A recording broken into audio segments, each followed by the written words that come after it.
One last time, I have to see this ground. It's beautiful now, as if nothing had happened here. Soon they will tear down the main house, and then nothing will be left. Nothing. Except what I remember. I grew up in the town nearby, where my father was the mayor, and where this house stood waiting for me. It was built by Wilfred Butler. We had never seen him, and he never lived at home. Until the day before Christmas in 1950, he finally did come back for the last time.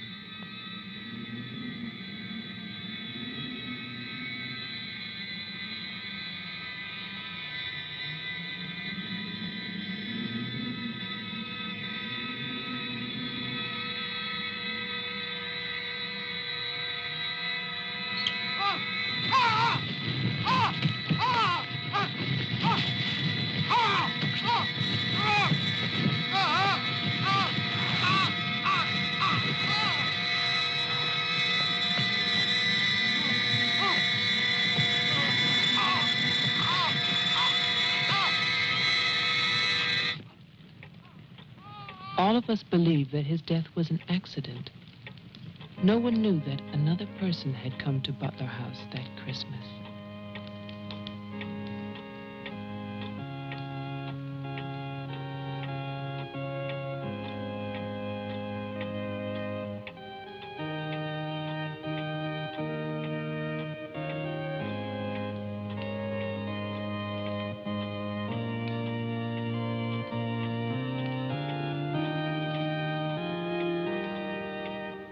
As Deputy Coroner of the County of Arlington, State of Massachusetts, I hereby find, upon evidence of an autopsy conducted by the medical examiner of this county, that the deceased, Wilfred Butler, died as a result of burns inflicted accidentally upon himself on his own premises during the afternoon of December 24th, 1950.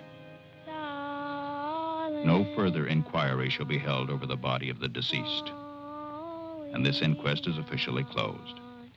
All is calm, all is bright, round yon Virgin Mother and Child.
After the coroner's inquest, on New Year's Day, they buried Wilfred Butler. There was no one there to mourn him. It was the funeral of a stranger.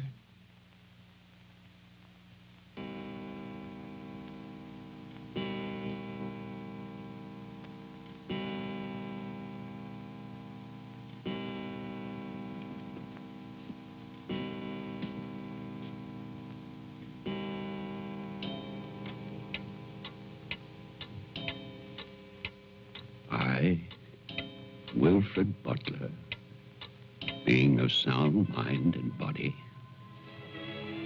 at least what the world considers sound, do hereby leave my house and its grounds and all personal effects within that house to my only surviving relation, my grandson, Geoffrey Butler. And I solemnly charge him with one duty. Let him leave the house as I left it, standing untouched to remind the world of its inhumanity and cruelty. For 20 years, that house lay empty, exactly as Wilfred left it. And then, last year, rumors began that it was finally being sold. The newspaper story traveled through the county to a state hospital for the criminally insane.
The man who came to sell the house had never seen it.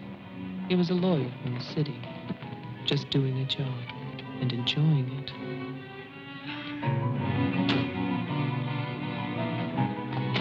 Stop! And look serious, please. Oh, you're hopeless. Oh, look! Hey, wait, where you going now? The mayor's gonna have a fit, kid. One more shot. Come on. Stay there. I want one together. And smile.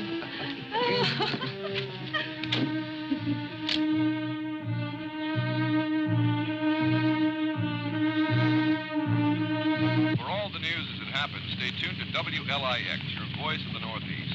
This is Roger Fowler with local stories. First, today's headlines. A warehouse fire still rages in Elizabeth. Police suspect arson.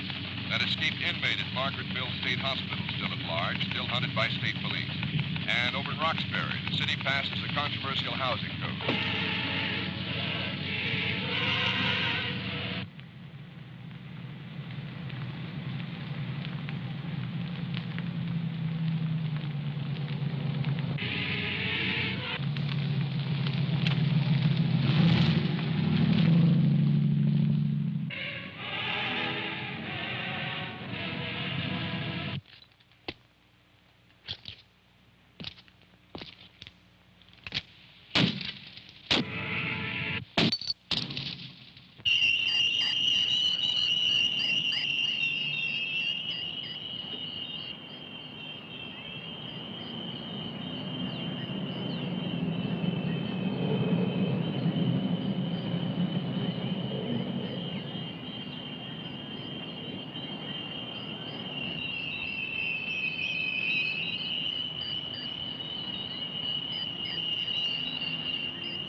Well, didn't I tell you?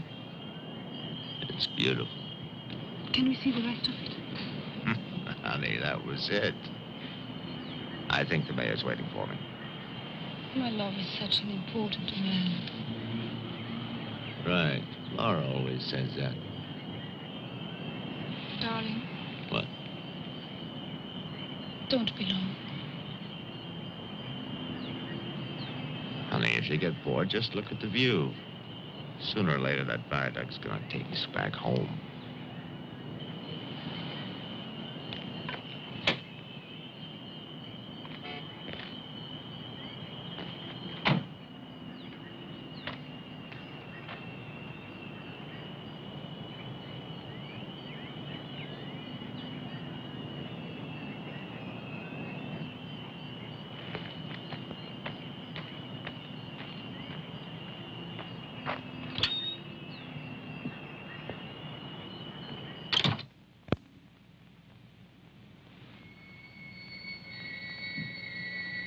Mr. Carter.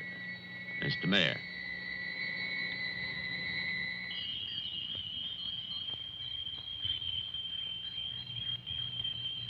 Let me introduce you. This is Charlie Toman, who publishes our weekly newspaper, The Patriot. Mr. Tolman. And this is Tess Howard. How do you do? She operates our switchboard. Oh, really? We call her the communications director. And this is Bill Mason. Mason. Our sheriff.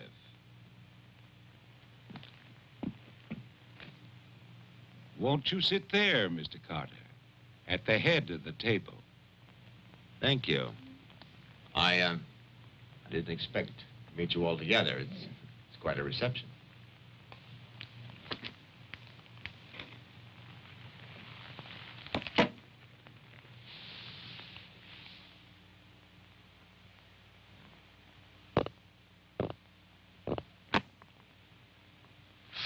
All right, let's begin. As you know, I've been retained by Jeffrey Butler. The matter concerns the house that he inherited from his grandfather, Wilfred Butler. Go on, Mr. Carter. I believe that you offered to buy the house for my client. Offered. We begged him. We wrote letters and we... That's enough, Tess. Well, it's true. Trouble. There's always trouble. I can sympathize. I spent the last 20 years and more driving people away from there. Prowlers, burglars, kids, they're the worst. Chasing for nothing because of that will. That drivel about humanity. No, no, no. Inhumanity. What the hell is that, huh?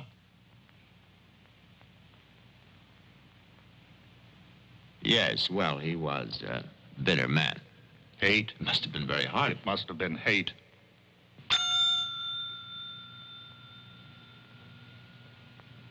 That man hated. Well, some people are like that.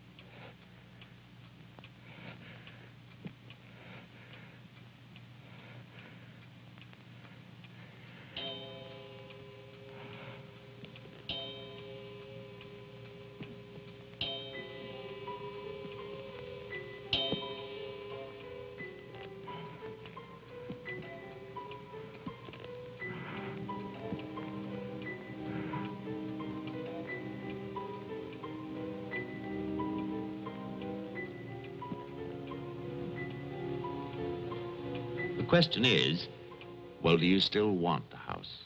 Are you offering it to us, Mr. Carter? Exactly. Why now?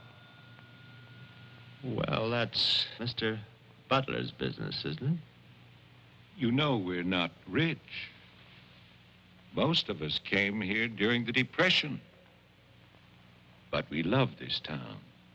It's our home. And naturally, you want to improve it. Exactly. My client understands that, and he fully sympathizes, and he's willing to sacrifice the house for $50,000 in cash by noon tomorrow.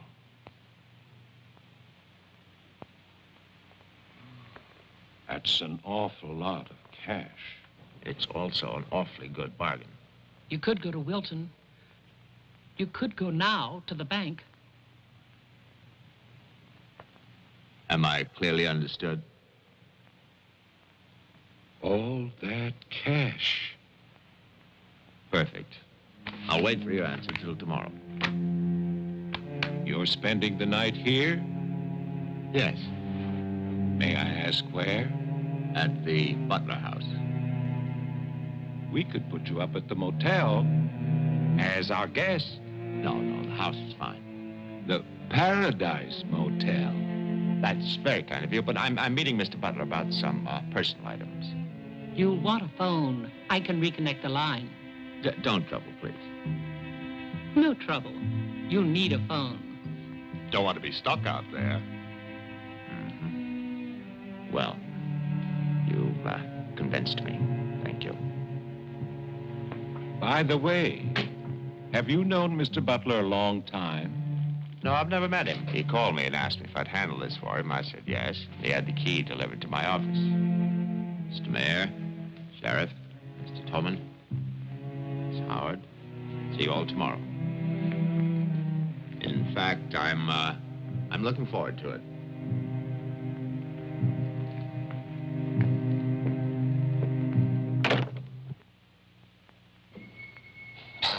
Slick, really slick. He's a big lawyer, Bill. You've got to expect that. Don't tell me about lawyers. Oh, you see the way he looked at us? You see his clothes? He's doing his job. Just don't tell me about lawyers. You know what I'd like to see? Two of them like that when talking to each other. Neither one of them would know what to believe. I love you, too. Honey, when I get home, I'm going to have a nice surprise for you. No, I can't tell you what it is now. It wouldn't be a surprise, now would it? No, I can't come home now, but it'll be very soon. Very soon. Honey, of course I miss you. Yes, I miss Mommy, too. Laura, how are you, kid?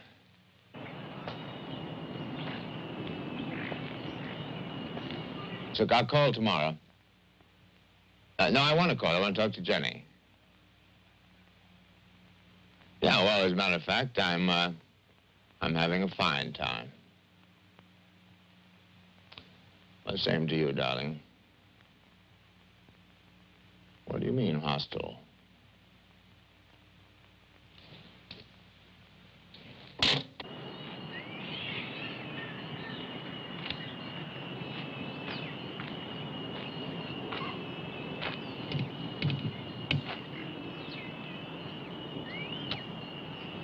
I was wondering, if we get it, what then? Tear it down. Okay. I'd better get going. Do me a favor, Tess. Call Diane, tell her I'm to Wilton, and I'll be back late.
It's fantastic, isn't it? Yeah. Butler wasn't kidding. Nobody's lived here for years. That would be such a waste. It's his grandfather's monument. You know, The caretaker who keeps this place just the way he left it. What kind of monument is this? Well, that's the trouble. Nobody remembers anymore. That's what usually happens in America. I remember this. And he walks with me, and he talks with me, and he tells me I'm his own.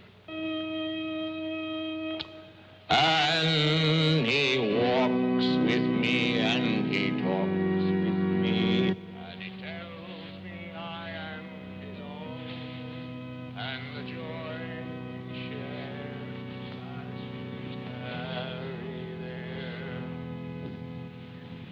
there. You're not serious. I used to hear that at funerals. At funerals? Yes. When I was a kid in Chipley, Georgia. There was also a Chipley Flower Day. But they have both been subsequently eradicated from the map. None other has ever known.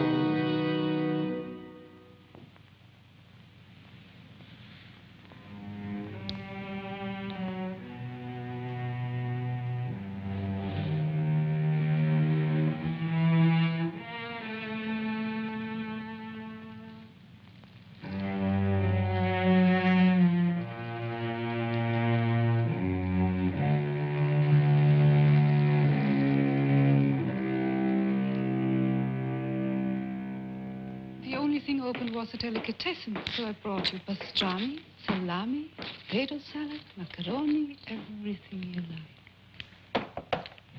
I'll have bologna and macaroni. No, some of that potato salad. Did you pick the wine, too? The delicatessen man took a personal interest in its selection. Oh, well, we got lucky again. That's early 1970. That's hard to come by. Can I have some, too?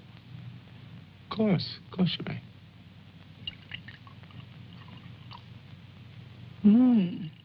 Thank you.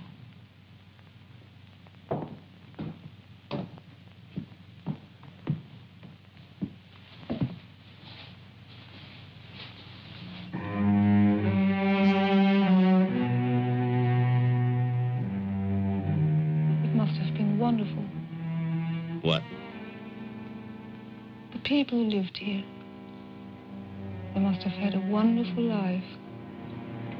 Well, I hope they did. Wilfred Butler must have believed in something. Look at that stone fireplace, parquet floor, the mahogany, this table. Now, you probably think this place is made of wood, right? Well... Wrong. You know what his grandson told me? Underneath that wood, there's 2 feet of stone. The foundation is 8 bricks wide. Now, someday they're going to come in here and they're going to tear this place down and they're going to build little tract houses all over this property on quarter-acre and half-acre lots. And that bulldozer's going to come up that hill toward this house. And it's going to get the surprise of its life. They built a kingdom out here. Only nobody's left. No? Butler has a grandson. No. He's probably like the rest of us, wants money. You know, he's asking $50,000 cash for this place, and if the only way he can get at least $250,000. But he won't take his time. So he'll get screwed.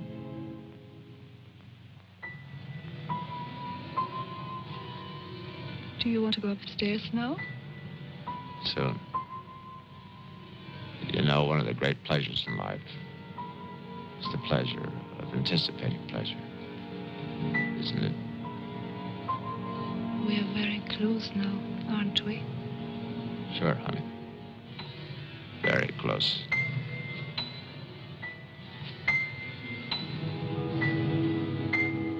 I don't see any beds yet. Well, keep looking, honey. Butler said the place was furnished.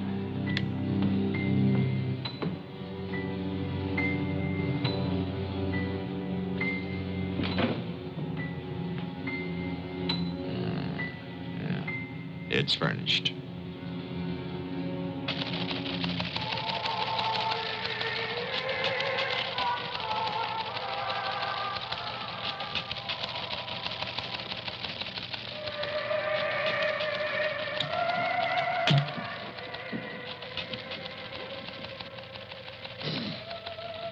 Anything doing? No, sir. But look at this.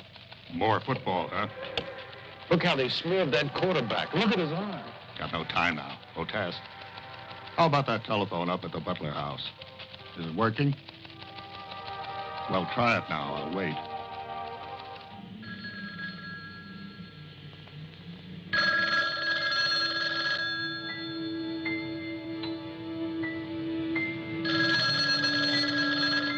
Hello? Oh, yes, Miss Howard. Yeah, the phone's working fine. Very nice of you to call. Thank you.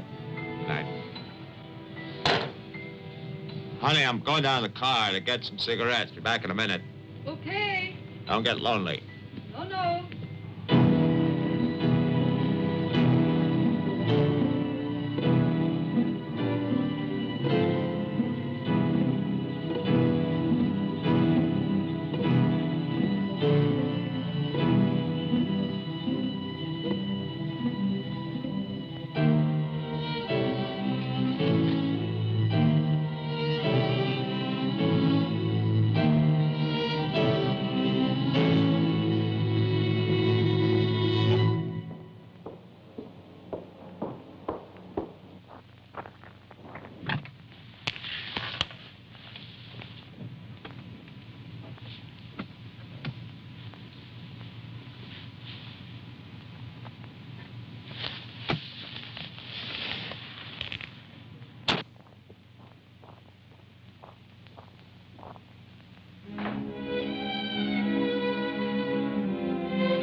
Did you get your cigarettes? Yes, I did.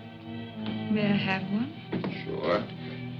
Oh, it's the most amazing things. These cigarettes come in these very small packages these days. Oh, that's for me? Mm-hmm. Can I open it? Oh, no. Our Christmas is day after tomorrow. Is that an order? Yes, ma'am, that's an order.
Sheriff Mason. Bill, someone's calling from Butler House.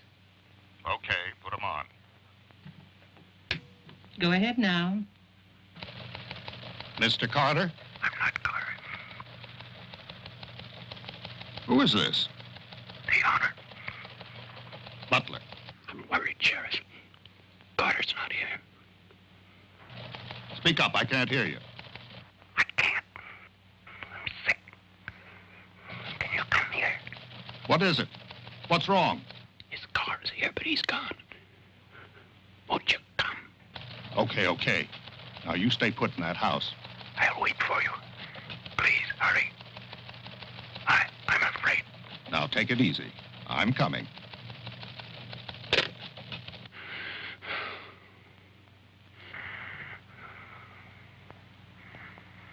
Mr. Butler, are you done? Tess, I have come back. What's that? Tess, I want to see you again. Hello? Who is this? You know me, Tess. It's Mary Ann. Tell the mayor. Tell them all. I'm waiting in my father's house. Tess. It's so lonesome here. Don't be long. Hello? Hello? Hello?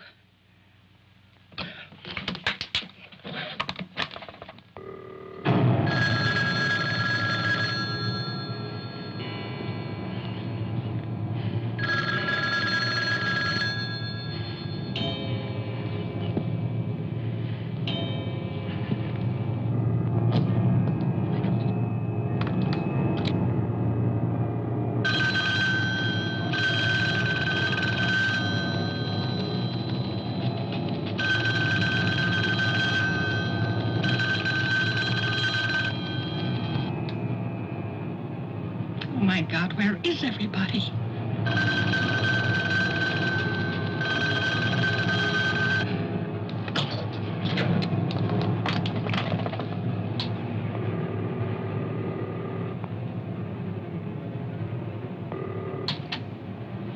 Hello?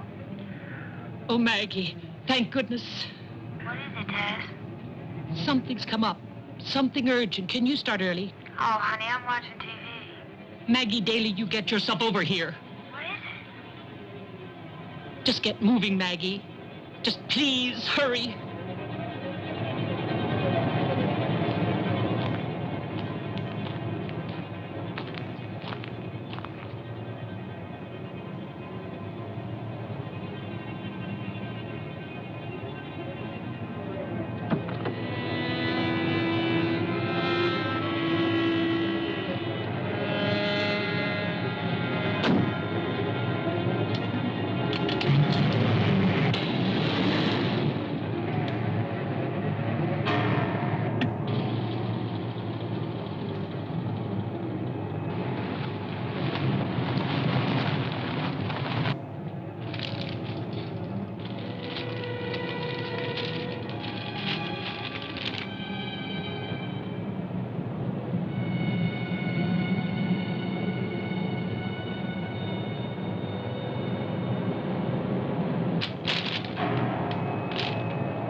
Come in.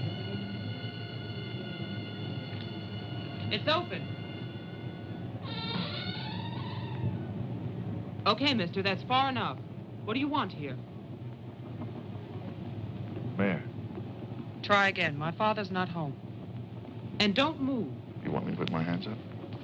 No. Just stay there. What are you staring at? I seem to remember you from the road. That's why I'm holding a gun. You scare me. Well, that makes sense. Thanks. Does everybody carry one here? You can ask the sheriff when he gets here. I'll call him. I'm sorry to disappoint you, but the sheriff's office is empty. How do you know? I was just there. Who are you? Jeffrey Butler. Oh, you're the one who's selling the house. Yes. Have you any ID? Come on. Don't laugh at me. I want your ID. Some maniac escaped from Margaretville.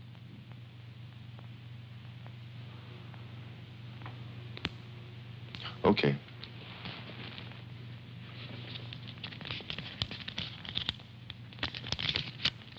Put it on the table.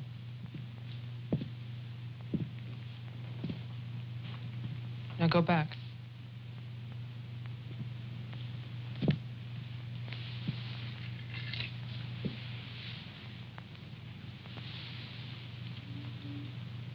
California license.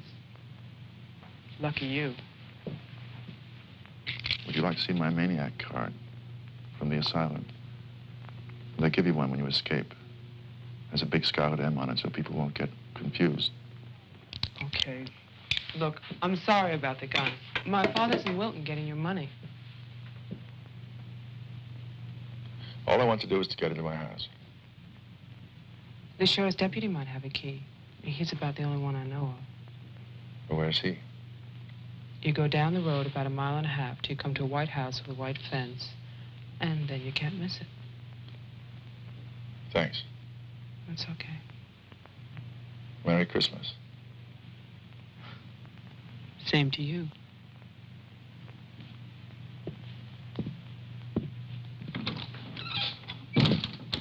If I don't call back in an hour... What?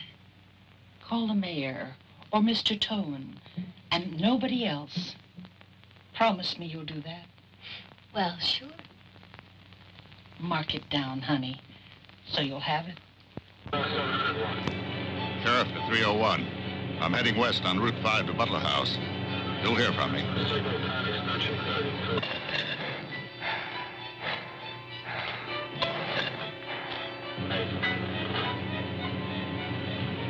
What the hell?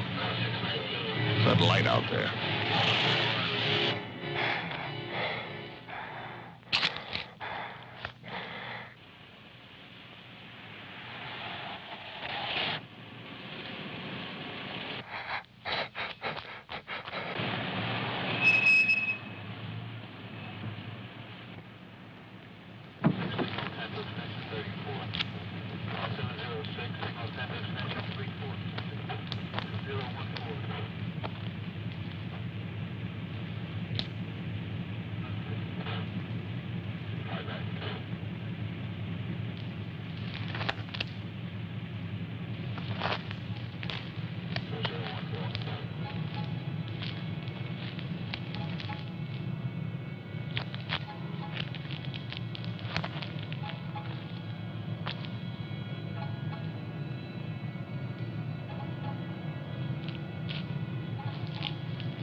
Hi. Hi. Did you find the deputy? No, I wasn't there. Oh. I was thinking, isn't your lawyer supposed to be at the house? The door was locked. His car was there, so I borrowed it. You mean you stole a car? Yeah. Keeping it warm. What if he needs it? Let him find me. Who's coming to dinner? Oh, Daddy. We always have dinner every Thursday. Do you want something? No, I ate Paradise Motel. Yeah, I know. It's awful. What about a drink? Yeah. It's Cheap bourbon, but that's a big favorite around here. Do you want ice? No, straight. You look tired. I am tired. Well, here's to a fast dollar. Cheers.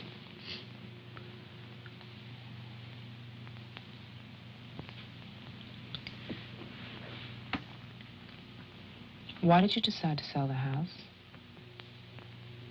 Needed the cash. After all these years? I need it now. Huh. What's it like on the inside? You know, I've never seen the inside. When I was a child, my father told me to stay away from it, or something terrible might happen. Sort of like a haunted house.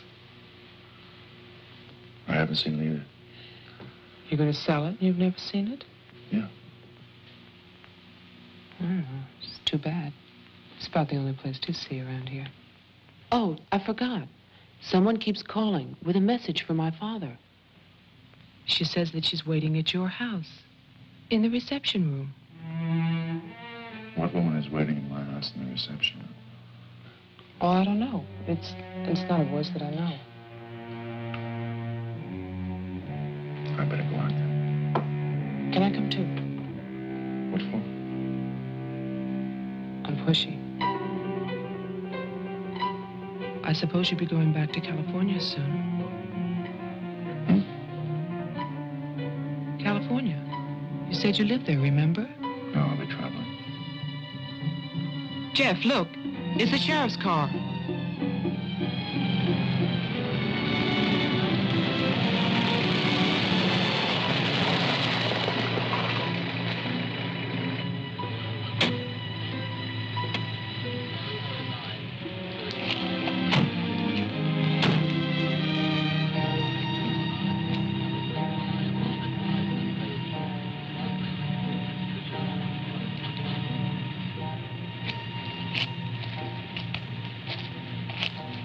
There's a light.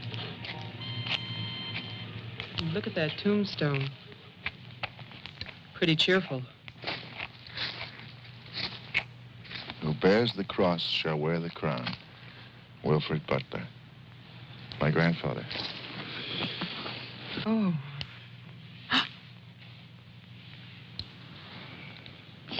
Someone left their sunglasses in the snow. They're the sheriff's. My lawyer's missing. So is the sheriff. You get strange phone calls. And now someone's fascinated by my grandfather's grave. Let's get out of here. You still want to go to my house? Yes. But I don't want to go alone. Listen. I'm not nervous. Well, of course you're not. Oh, it's the cold. I'm shaking from it. Let's get out of here. Okay. We'll get help in town. It's 10 minutes drive.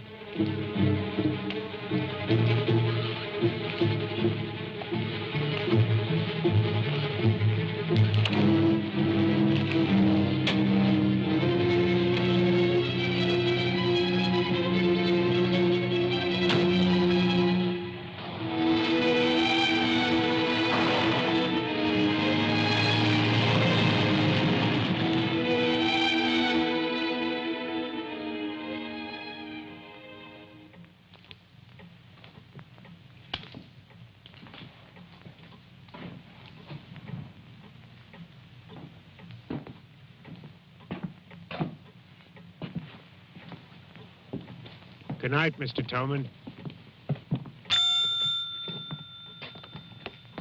Have a nice holiday.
Deputy's not here, but Toman is. Who's Toman? Come on, you'll see.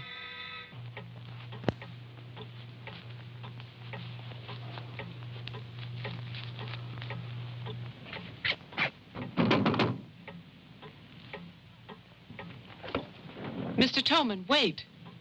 No, please, I have to talk to you. I'm sorry. This is Jeffrey Butler. He's the one who's selling the house. He can't get inside the place. And my father's gone to Wilton. So we wondered...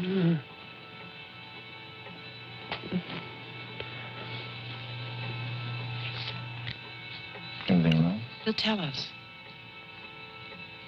Tess has gone to his house.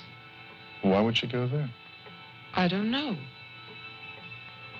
Anyway, she won't get in. You say it's locked. He says she hates the place. Would you like to drive there? Diana could stay here, lock herself in. I need a key.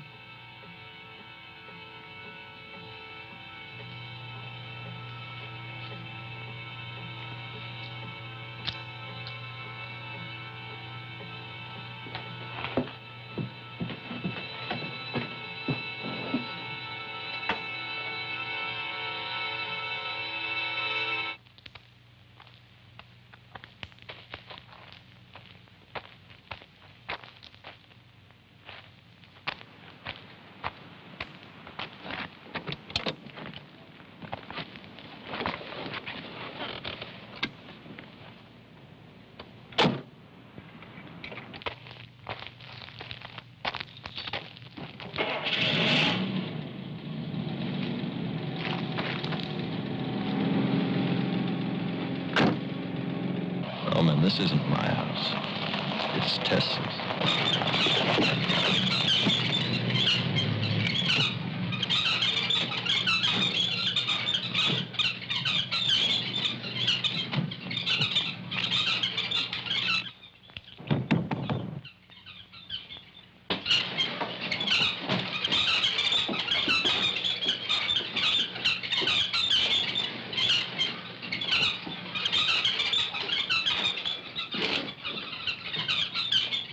Tess isn't here. Are you satisfied? She must have gone to my place. Well, why wouldn't she go there? She hates it. Maybe she went to see the woman who's there. Someone called the mayor's house before. Said she'd be waiting.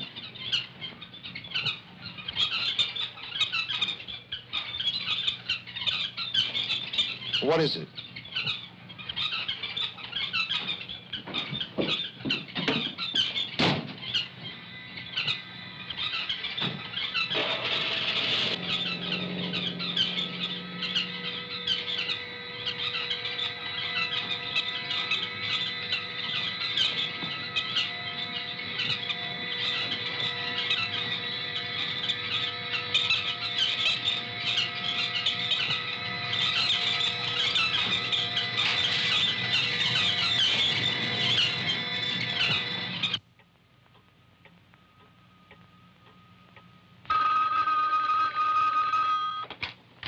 Hello, Jeff?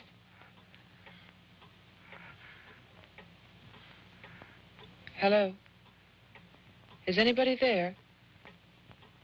Who is this? I'm Diane Adams.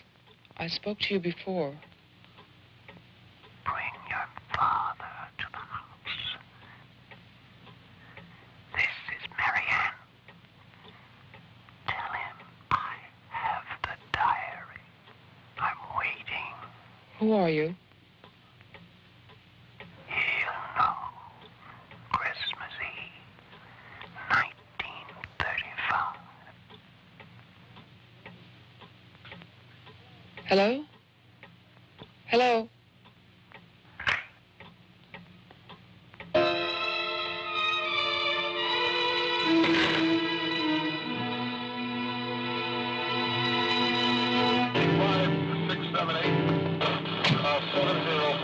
Signal 10, 704 C Charlie.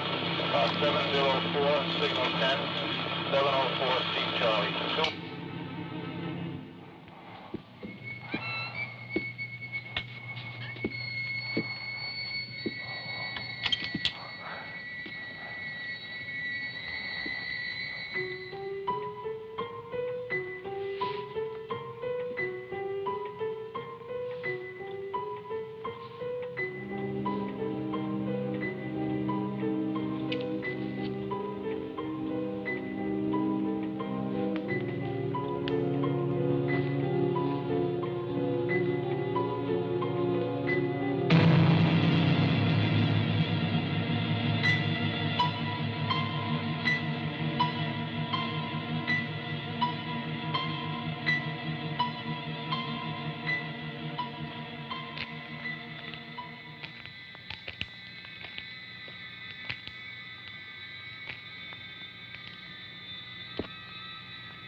Sheriff, I saw your car.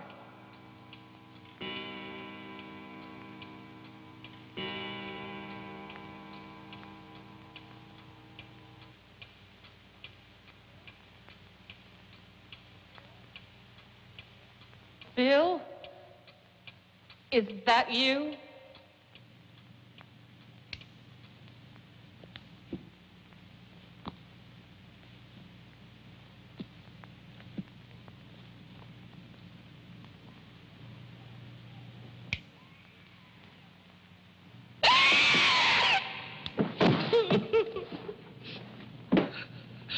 Tess, you can't see me, but I can see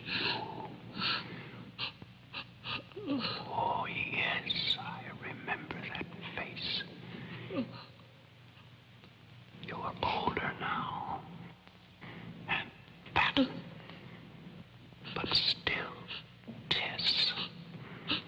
And you're frightened, aren't you? Don't be afraid. I want to help you. Take my hand. Take it, Tess.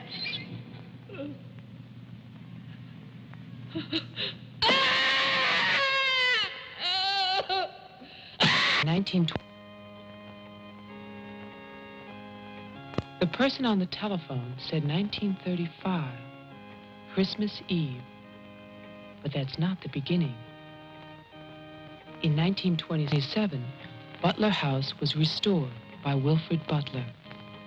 After that, I find social notes, parties, nothing special. Then, in 1930, Butler's wife, Catherine, dies of tuberculosis. In August 1933, it starts. Wilfred Butler's daughter is cruelly attacked and raped. Her name is Mary Ann, the same name as the caller who left those messages tonight. She's 15 then. On May 2nd, 1934, Mary Ann Butler gives birth to a son, Jeffrey Butler. Jeff. Early in 1935, Butler House is turned over to a Dr. Robinson as an asylum for mental patients. And then Butler goes on to say that he has committed his own daughter. Mary Ann will live at the asylum. There's no end to this story. It's been carefully cut out of all the papers. Why would Toman do that?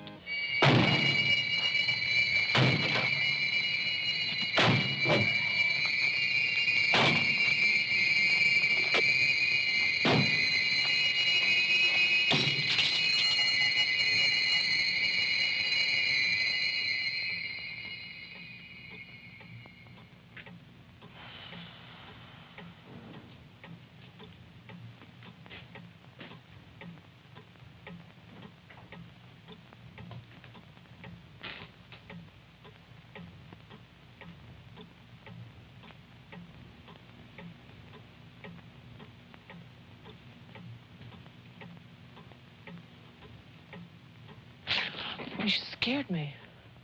Oh, what happened? What happened is, Tess has 40 bird cages. Toman is hysterical. Everybody's at my house but me. It's cold outside, and you forgot to lock the door. Joe, how old are you? How old am I? You mean, how many years have I lived? No. There's a lot in the paper about your family. I don't want to talk about my family. Wait a minute. There's a woman calling, and she says her name is Mary Ann. That was your mother's name, wasn't it? My mother died in childbirth. That's when I started traveling. It's not what the papers say. What's your point? I just thought that you should read something for your own good. Nothing you could tell me about my past or future would be for my own good.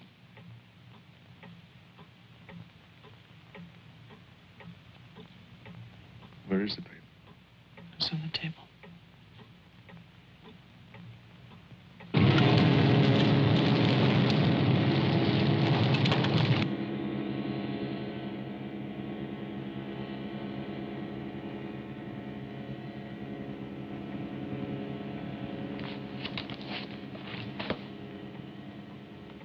It's so stupid to lie.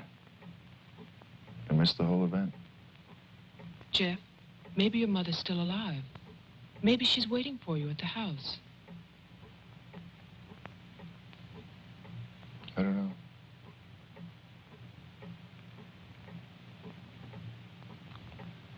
Come on.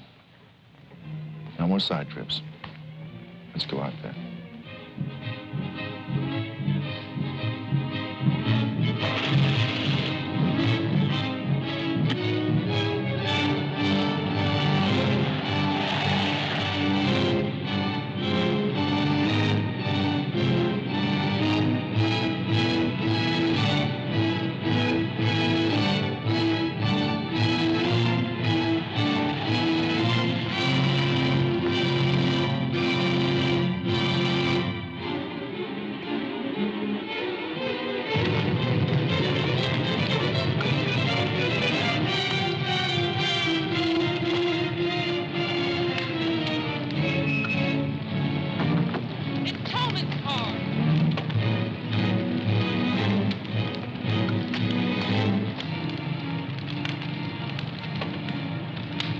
It's empty.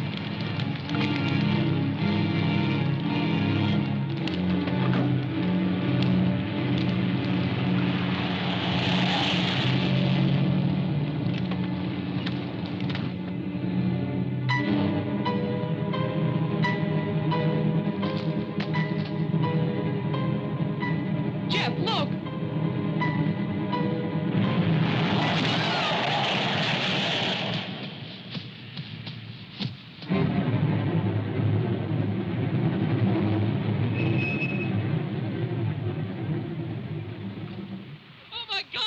Stay back! It's Toman! Stay back!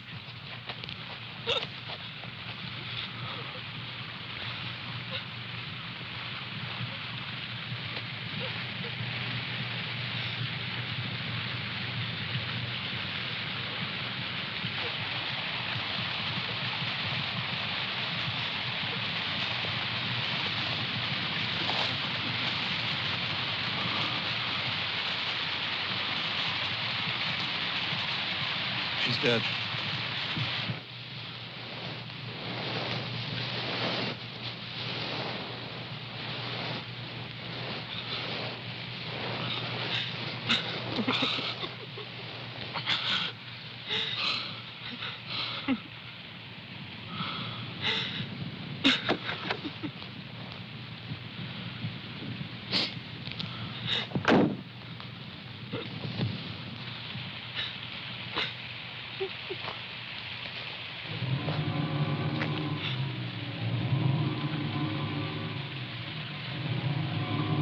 His hands. Somebody cut off his hands. You killed him. You killed Toman. He's asking for help. You killed him. Get in the car.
Butler House.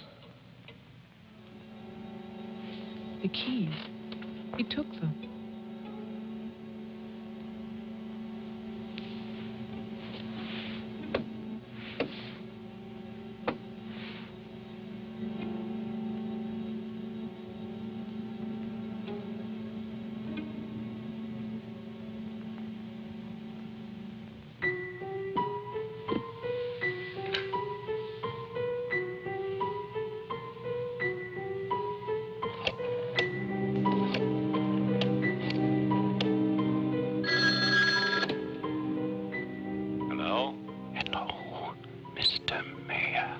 Yes, what? This is Mary Butler. I'm calling from my house. Won't you come over here, Mr. Mayor? We're having a reunion. Everyone's here, even your daughter.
I write this knowing that no one shall ever see it. Not my beloved daughter, or even my grandson, Jeffrey. I write for myself in the hope of forgiveness, if that is still possible. And I write for you, Mary Ann, whose youth and innocence I have destroyed. By 1935, the doctors had treated my daughter for a year. I had believed they could cure her. The child, Jeffrey, was taken from us and sent to California. I turned my house into an asylum. I brought doctors to live there. I welcomed other patients. Eustace, all of it.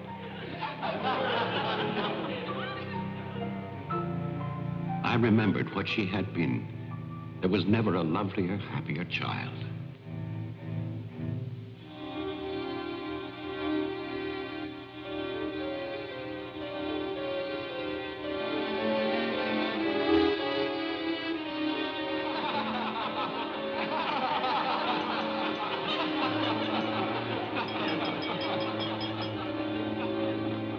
Ladies and gentlemen, now quiet, please. I propose a toast. Doctor, please. By Christmas of the first year, I knew that I must act, not for myself, but for my helpless child. Led him to create this institution. Our friend. I had no plan. All I knew was that I must take her from these men with their promises, their lies. Shall we? Huh?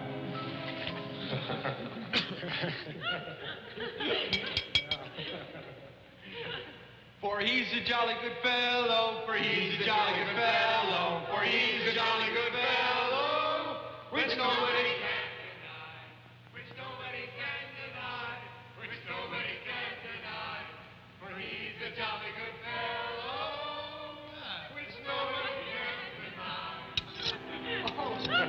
I knew that they would gorge themselves into a stupor that afternoon. It was their celebration. I expected no less. Since they had come into my house, they had acted as if they owned it. They had behaved like poor relations, half guilty, but finally unable to control their appetites.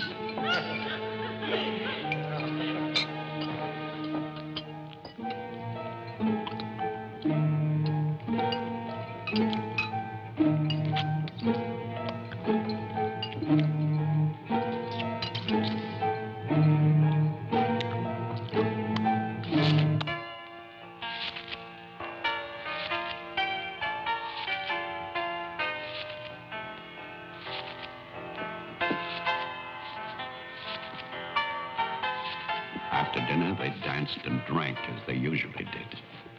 All the time, Robinson would smile and reassure me. They expected me to believe, because I had no choice. Wilfred, trust me. He really believed Mary Ann would be well. He saw a light. There is a light at the end of a long tunnel. Believe me. There is a light at the end of a long tunnel.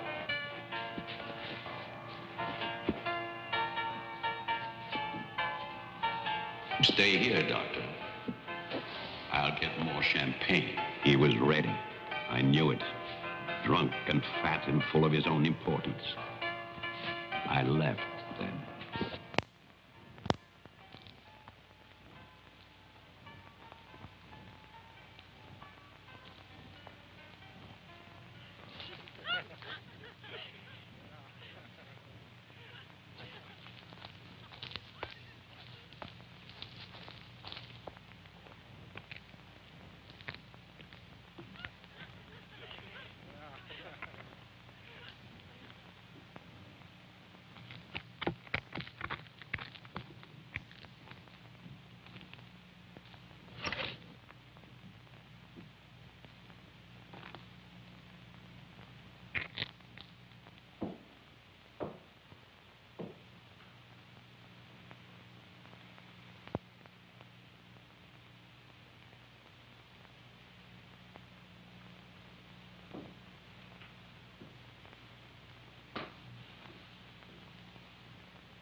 My cruelty to Mary Ann was inhuman.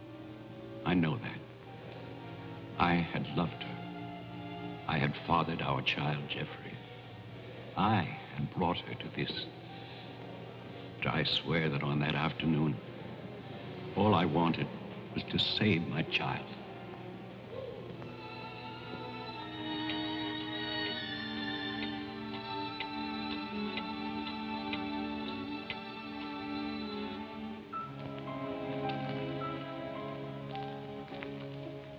My hope was to get her away from that house. But also, I wanted to set free those other wretches who had so long been abused by the doctors.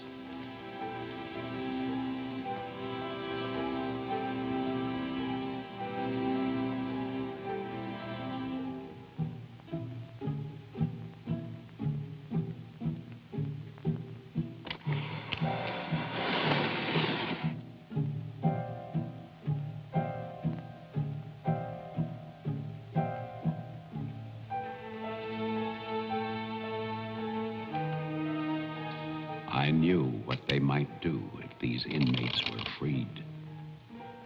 And this is my guilt.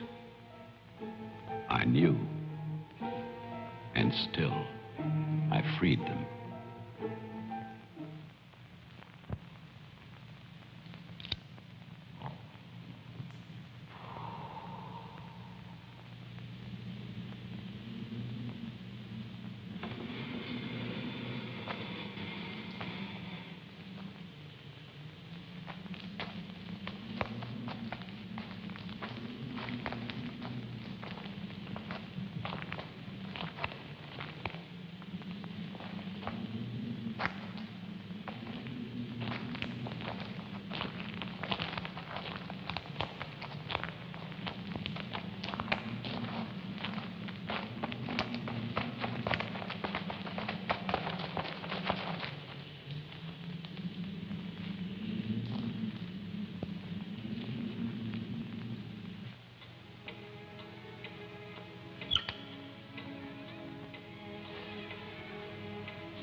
After the inmates started for the house, I went to get our car to take Marianne away. I do not know exactly when she slipped away from me.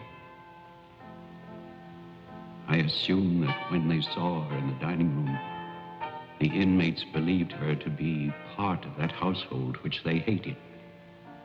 And so, they killed her. Later, there was a celebration. And then most of the inmates fled. I don't know where. But I shall never forget what they did to my child. Since that Christmas, I have lived in prisons and asylums. Lived anonymously, as an animal. I have wandered in bitterness until all seasons have become as one. And that is a season of vengeance.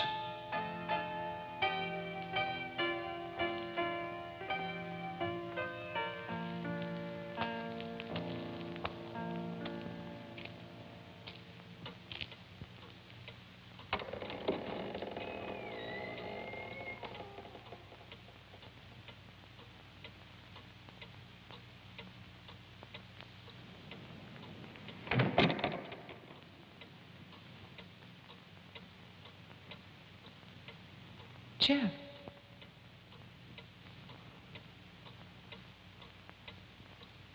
Jeff. Wilfred Butler is still alive. This is still his house. Your grandfather died in 1950. He was burned to death in this house. My grandfather poured gasoline over a squatter he found here. The town wanted to believe he was dead. They still do.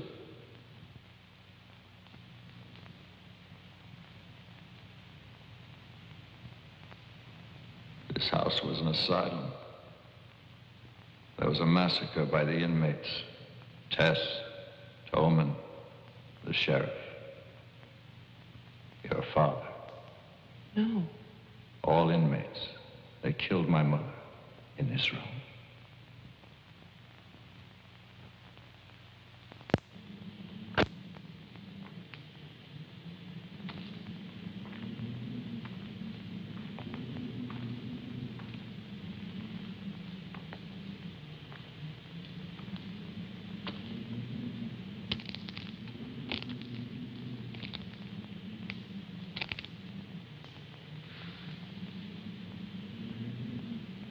Who's that? Who's there?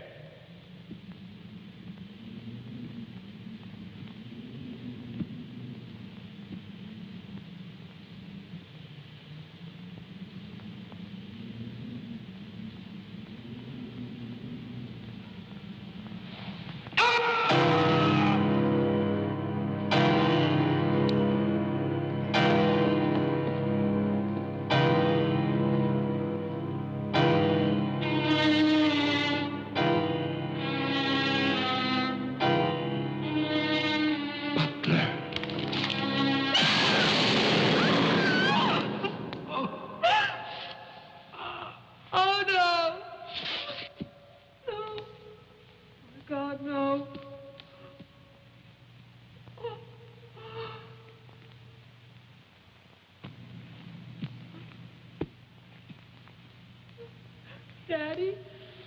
Daddy?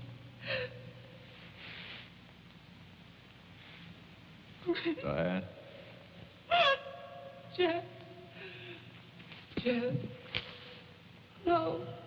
No. Jeff, why? Why? Sorry. Marianne.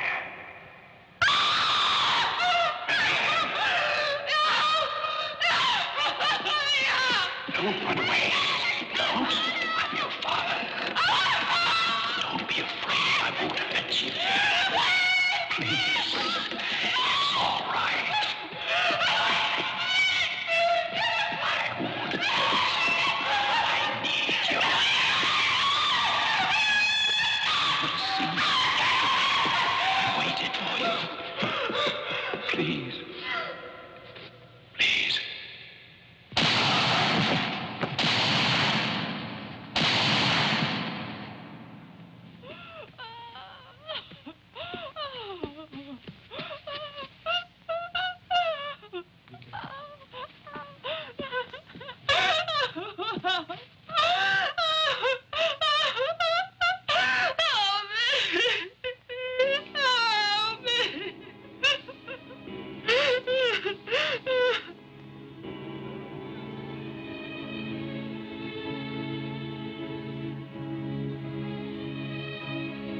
I spent that night weeping.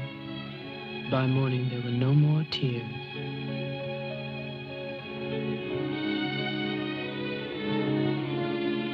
I know that my father and Jeffrey both thought they were shooting at killers, but they were simply the last victims in that house of victims.